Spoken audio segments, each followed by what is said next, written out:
I'm talking about the kind of diplomacy that's going to end the destruction of your country. Yes, but if you are not strong... Mr. President, with respect, I think it's disrespectful for you to come into the Oval Office and try to litigate this in front of the American media. Right now, you guys are going around and forcing conscripts to the front lines because you have manpower problems. You should be thanking the President for trying to bring an end to this conflict. Have you ever been to Ukraine that you say what problems we have? I have been to. Come once. I've actually watched and seen the stories, and I know what happens is you bring them on a propaganda tour, Mr. President.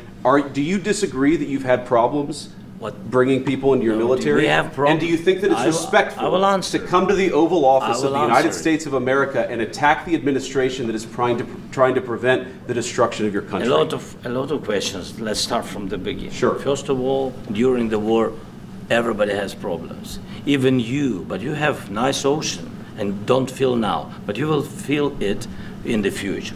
God bless. You don't know that. God bless. You don't God know bless. That. You will not have a war. Don't tell us what we're going to feel.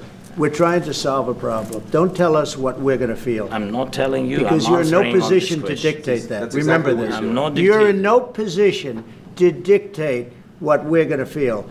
We're going to feel very good. You will feel influence. We're going to feel very good and very strong. You will feel influence. You're right now not in a very good position. You've allowed yourself to be in a very bad position, and he happens to be right about it. From the very beginning of the war, you're not in a good position. You don't have the cards right now. With us, you start having cards. But right now, you don't. Yeah, you're playing cards. Mr. President. You're playing cards. Serious. You're gambling with the lives of millions of people. You're gambling with World War III. You're gambling with World War III.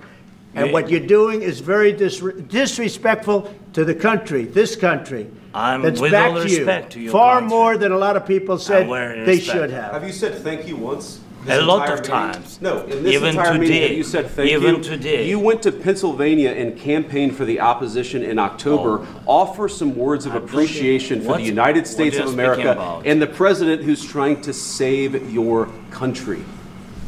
Please, you think that if you will speak very loudly about the war, you can... He's not speaking loudly. He's not speaking loudly. Your country is in big trouble. Can I Wait answer? a minute. No, you've done a lot of talking.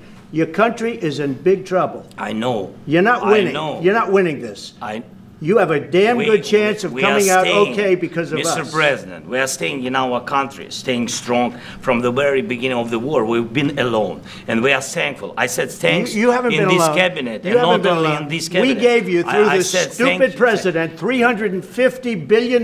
You voted we gave for you your military equipment, and you men are brave, but they had to use our military. Yes. What about if you didn't have our military equipment, if you didn't have our military equipment, this war would have been over in 2 weeks. In 3 days. I heard it from Putin. In 3 days. This is something maybe new. Less. In 2 weeks. Of course, yes. It's going to be a very hard thing to do business like this, I tell you. Just say thank you. I said a lot of times thank you to American people. Except that there are disagreements, and let's go litigate those disagreements rather than trying to fight it out in the American media when you're wrong.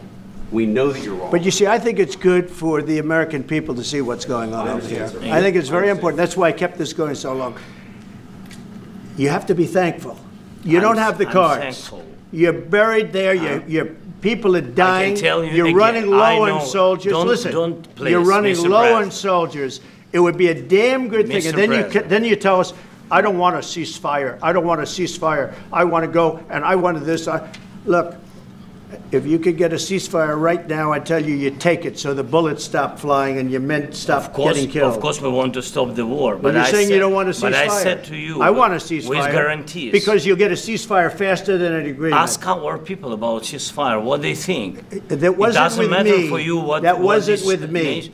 That was with a guy named Biden, who was not a smart person. That was with Obama. It was your president. Excuse me. That was with Obama, who gave you sheets, and I gave you javelins. Yes. I gave you the javelins to take out all those tanks. Obama gave you sheets. In fact, the statement is Obama gave sheets and Trump gave javelins. You got to be more thankful, because let me tell you, you don't have the cards. With us, you have the cards. But without us, you don't have any cards. One more question to Mr. Vice President.